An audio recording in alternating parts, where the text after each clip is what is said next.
the Fleet Mag Business Spotlight with your host, Bill Biggz. Today's special guest, 52 Blocks trainer, Lyte Burley.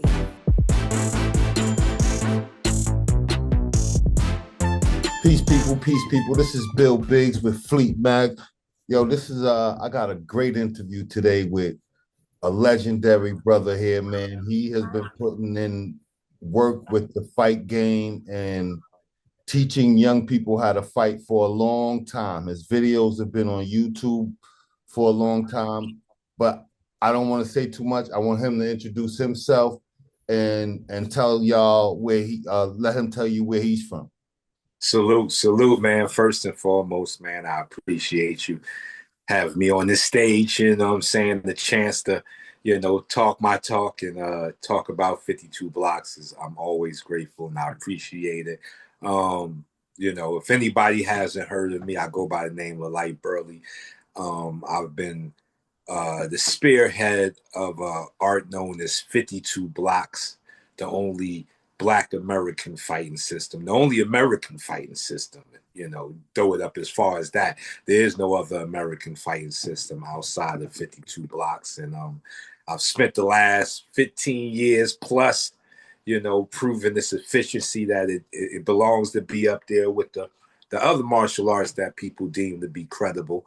And I think we getting there. I think we finally get into that position. So, 2025, we open to kick the doors down. How did you get involved with it? And what age did you start wanting to learn the science of 52? And part two of that is, what exactly is 52 Blocks? Okay. When I came up, fist fighting was the thing. So 52 ruled, anything that, boxing really ruled. Let's put it like that. Boxing was the true ruler at this point. We wasn't back then. We looked at, or the older dudes looked at kicking this for girls, and they wouldn't let you wrestle too much either. If you got into some type of wrestle situation, they was pulling you apart and you had to knuckle up. So me coming up, that was something that we all kind of wanted to be a part of. And 52 was just that outlet. But what is 52? 52 is the all fighting styles come from an oppression or some type of pressure. And when you pressurize men, we make shit happen. And, and this is not just in the Black community. It's been proven in all walks of life with different, groups of men, that it was the pressures or the oppressors that helped create the style. When you look at someone like Capoeira, they hid it in the dance, just so they can train. So those are the things that create a style. So a good fighting style needs a pressure that created it, kind of like a diamond. And 52 Blocks is the same thing. One thing that Black men brought into boxing was defense. And when I say it, I don't know if people get the full hit of what I'm really saying. Ducking, bobbing and weaving, getting out the way of a punch is what Black men did. And, when you look at the race of men, most races of men have a thing towards fighting. Like Mexican fighters is more like machismo. Stop running. Fight me right here.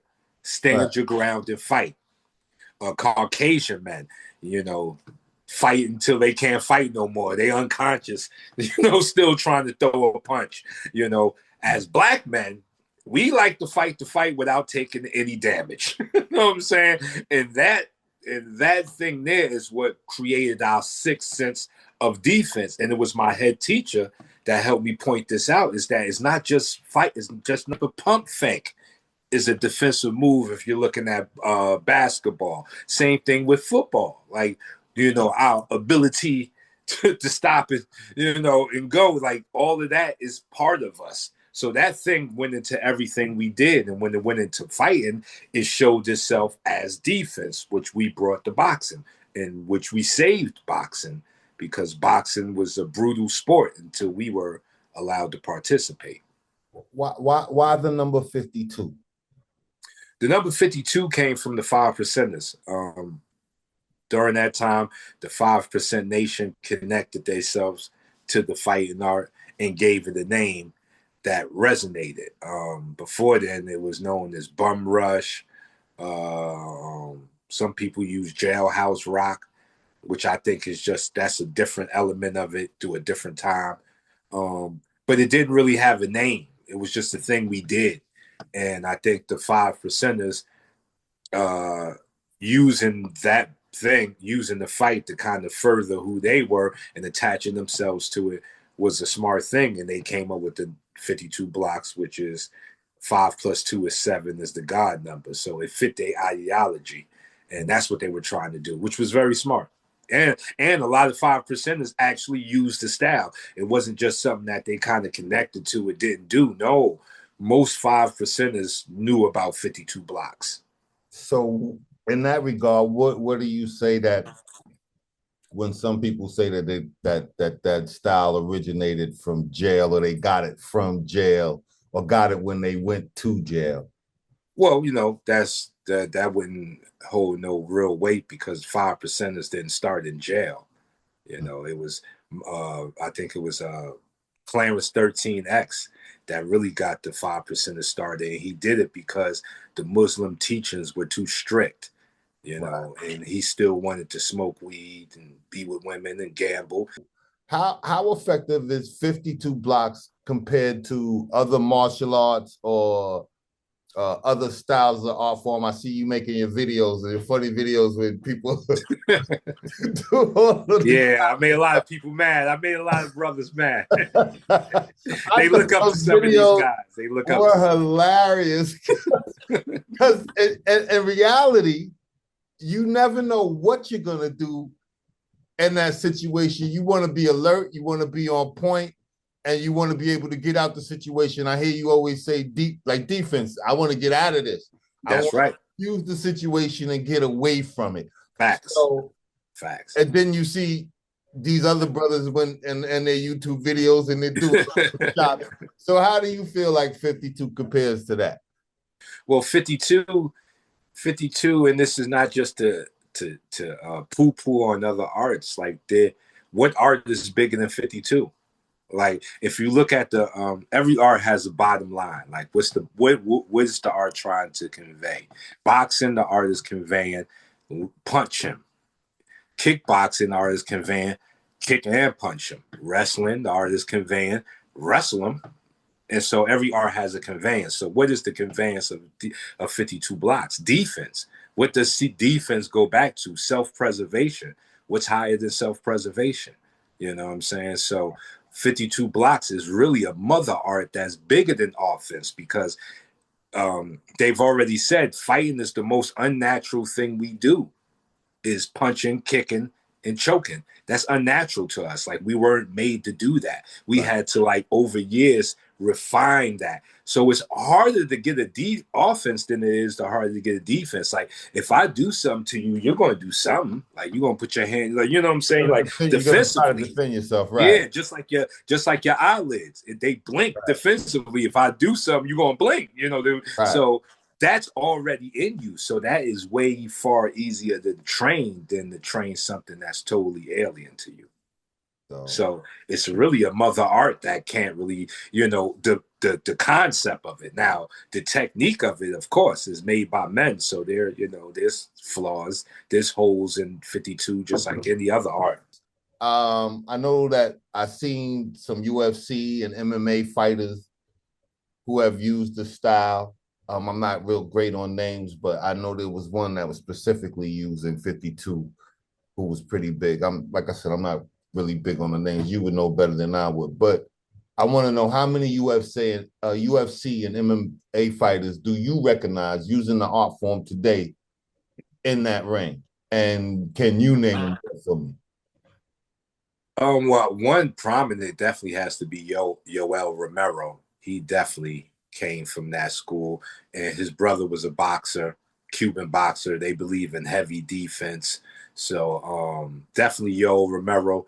There's another guy out now, because I'm not heavy on my UFC following. I know some of the people, but there's a guy out right now that I just seen him that was using some 52 block techniques. But I would have to, if I'm going to say anybody that I can say like with confidence, like that's not just doing something that resembles 52, or definitely using 52's principle is Yoel Romero for sure. For Right. sure. The feints, because 52 is more than just blocking too. We talking about the hand feints, the deceptive footwork, deceptive body angles. Like there's way more to it than just blocking. Like blocking is just one small part of 52. How in connection or how close is that with the Philly shell movement Well, going? the Philly shells, once again, it's a defense made by black men. It would be classified under the 52 blocks. Correct. Also, that would be a part of it. Yeah, that's what we did. That's Wow. exactly what we did. That's what I'm saying. Right. Everything that you can look of that Just to of get away defensive, from, like right. they got one guy they called the little terror. He introduced bobbing and weaving to boxing. Like they weren't doing this. They Right. were straight up and down. Like yeah, and that's the Caucasians fighting style. They respect a man who can get his ass whooped and come back. Right. That's who they respect. And if you look at the movies, their movies show it. The good guy gets thrown through a window, he getting jacked up, but somehow he's summoning some strength and he overtakes him. That's what they like. We don't do that. We're not with just like whip on us and we gonna come back. Nah. That's what did Ali say after every fight? I'm still pretty. What was he trying to say? Right. He couldn't land a shot on. Right, you couldn't touch me. Right. So let me ask you this then. Somebody, I'm 52, or somebody extreme. I got grandkids who are young. How effective would it be for them, or how easy would it be for them to learn or get involved with 52? I think it's very, like I said, once again, it's the mother art. You know, as long as you live, you're going to need defense. Now, as your body gets older and right, because you do a lot of movement fast. Yeah, your videos. Yeah, as somebody that's not so active, I know they want to get started. Or they want to start. Like how would they get started? Yeah, it's still available for you. It's still available that you know you don't. Defense doesn't require a lot of movement. That's just one part of the defense, but it doesn't require a lot of movement. It could be right in the spot. You know, it could be a couple of steps. So defense always can be altered to fit what's going on. I've taught people in wheelchairs. Wow. I taught a dude that had multiple sclerosis. Like he was, so it still can work. Like you're still within your right to protect yourself or to get out the way. Autism. Yes. I just had a young kid that I worked with. Now he's a grown man doing big in the world. And when I met him, he couldn't look past his feet. Like, his mother was into drugs. His father was abusing him. And I kind of took him on. And now he's a productive man in society. That thing is always there. Defense is a spiritual thing. So it can always be trained pretty much at any age. You know what I'm saying? You can do something. I'm saying you ain't gotta be like Burley to get out the way now. Right. I just make it look flashy. That's all. So how I guess you kind of explained how easy it is for somebody to pick that up and learn if they dedicate some time. How long do you think it would take for somebody to become proficient in 50? Oh man, that's like asking how long will the sun shine? It's up to you. Right. That's a personal struggle there. Because I see you do this every day. This is not a part-time thing for you. You do no. See, but that's what I learned. I did karate before. I did other arts, and I was okay. Was you bullied that made you want to get into fighting? No, I was always a fighter. Like I was always with the fighters. Right. Running around looking for fights. I was the little light-skinned kid willing to get dirty. So you know what I'm saying. So okay. But I took the fight, and I've kind of always liked the fight. I think that's the thing with me. But I also learned that like if I gave it could be a snowstorm / sandstorm / hailing, and I could hand you a pair of pants and you'll be able to put them on. Why? Why would you be able to put your? Because it's a habit that you finally tuned, and you Right. did it every day. And Right. that's what I learned that you have to do with martial arts, because fighting ain't easy. There's no weekend warriors that want to be proficient. Like if you want to reach the word proficient, then you're gonna have to give something. Like it's all the sacrifice. What you got? Like I'm somebody that, foregoing a lot of partying to get to where I'm at. Like there was a lot of I could have been outside, but I decided to be inside and learning. And now I'm outside, but at that I had to give something. Like life requires a sacrifice. Like if you want to be proficient. I see that they have you traveling everywhere, so you go everywhere teaching this. Like, what's some of the places that 52 is taking you? Ooh, out the country so far: Denmark, London, UK, Canada. Even though that's right there, you know what I'm saying? Right. Canada. And so those people that's calling you out to learn. Yes, and then of course in America, I've been through almost every state with 52 now. If not, pretty much almost all of them I've danced to and been to people's state doing 52. So I can say I've went very far on it. I've actually seen you do stuff with professional fighters too. Yes. So they actually have you come in and train other fighters certain techniques as well? Yeah. Well, I got a professional MMA fighter now. I had a Golden Glove champion. My other fighters fought. One of my other fighters is a kickboxing champion, and he's going to transfer over to MMA. So yeah, I've got a chance to work with some professional fighters and amateur fighters hoping to go professional too. So definitely I've been blessed to be able to do that. So I also understand that you got a documentary coming out. Yes sir.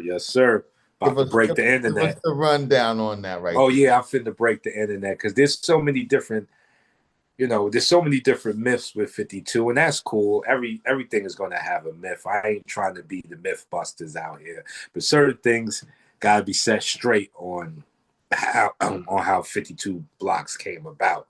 And that's one part of the documentary, one reason for the documentary. Two, because there's still questions about what is it. I still, to this day, I got people that they're confused on what 52 is. And it's I guess they didn't watch all of the videos, or maybe it's not understandable enough. So I feel like it deserves a breakdown, from beginning to the birth, all the way to where it's at today. And that's what I'm finna do, in the name of my brother Diallo Frazier that passed away February 3rd, a 52 block pioneer. It was because of him that I met Ludacris. So, we doing it in his name too, because he was a great fighter, great warrior. So rest in power, Diallo. How can people get in contact with you, or if they want to? Because I also understand you're doing a school for children. Yeah, I want to open a school in Georgia. I think Georgia, of course, I want to do it in New York. My hometown is just New York is a very expensive town. So by the time you come to New York, you already need your format up and running. So I figured I'd get it up and running in Georgia and then take it to New York. So yeah, we want to open the school, me and my partner Tyrain. He's going to teach numerology and math, and I'm going to teach 52 blocks. So we're going to keep it very simple. Yes. Can you just go in a little bit of depth of that, and then how that correlates with what y'all are doing? Well, what I like about what he does with the numbers is that the numbers are life. Life is numbers. Even the 52 for the art, the numbers matter. So I think that numbers is one of the greatest things to learn, and it would also help understand the fight system itself. Right. Yeah, I think it's a perfect combination of math and fighting is what men really need.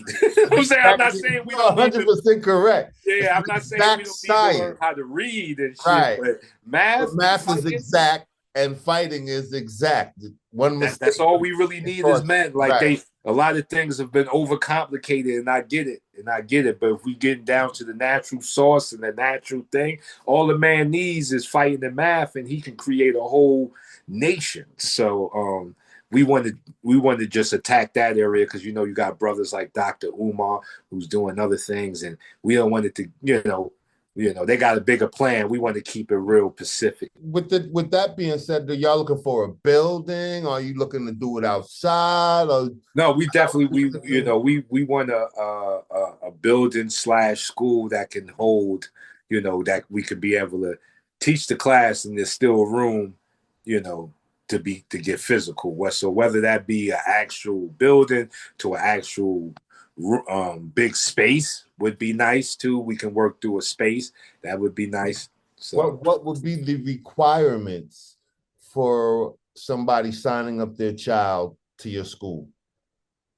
That's there will really won't be too many requirements more than, of course, the health, all of the medical stuff is in order, our insurance is in order. But other than that, one of the biggest requirements, and this is not a disrespect to any other race of men, but I'm trying to be, but I will be more focused on my melanated warriors. So one of the requirements is that you're going to have some melanation. I'm not saying that if somebody Caucasian or Mexican called me to tell me to work with their son, I wouldn't. But for this one thing, this thing is specifically, I'm targeting young melanated warriors. So that would be the only requirement. And if if they definitely, if they come from broken homes of some sort, especially single mother homes, we want them even more, because we know they're going to need some manly attention. They're going to need a man to follow to help them grow. So that'd pretty much be the requirements. That kind of sums it up, man. If you got something that you want to share with the people or anything else you want to let the people know, man, let them know now. Well, 2025, my man's wife pointed this out to me. She said, Lyte, y'all got to do good this year, because 25 flipped backwards is 52. Mm-hmm. And I felt that. And Diallo Frazier, my brother, this man, like I said, this man introduced me to Ludacris. He shared the fortune that he didn't, that was his fortune. He didn't have to do that for me. So he's always going to be my brother. And his birthday just passed, and he turned 52. So for this year here, there's going to all bets are off. There's no breaks. We're going full steam ahead, and anything standing in the way, is going to have to dance with Mr. Burley. We want to move in peace, but we can. Yeah, but I'm saying that if you make yourself an obstacle, I hope you trained hard, because we're gonna go through you. Gotta move straight like that. So 2025, big things. We got the documentary. We working on the school. March 15th in Georgia, we're gonna have a 52 block barbecue for the kids, young melanated warriors. Come eat some burgers, hot dogs. Tyrain is there. He's gonna be teaching the math. We're gonna be teaching the 52. It's all free. Everything free. You ain't gotta do nothing but bring yourself and your young melanated warrior or warriorette. That date again? We're gonna get that work. March 15th, College Park. I do have we do have an address. I'm gonna put up the flyer. Probably today the flyer will go up for the address. You gotta let us know so we can get some fleet representatives out there to come. Yeah. If you could send anybody out there to come through, get some footage. Fleet representatives in Georgia that can come out there. Please do. Tell them to bring their kids. We're gonna rep big for the art of 52 and for the art of the melanated warrior, and what we did. So we're showing our excellence all 2025.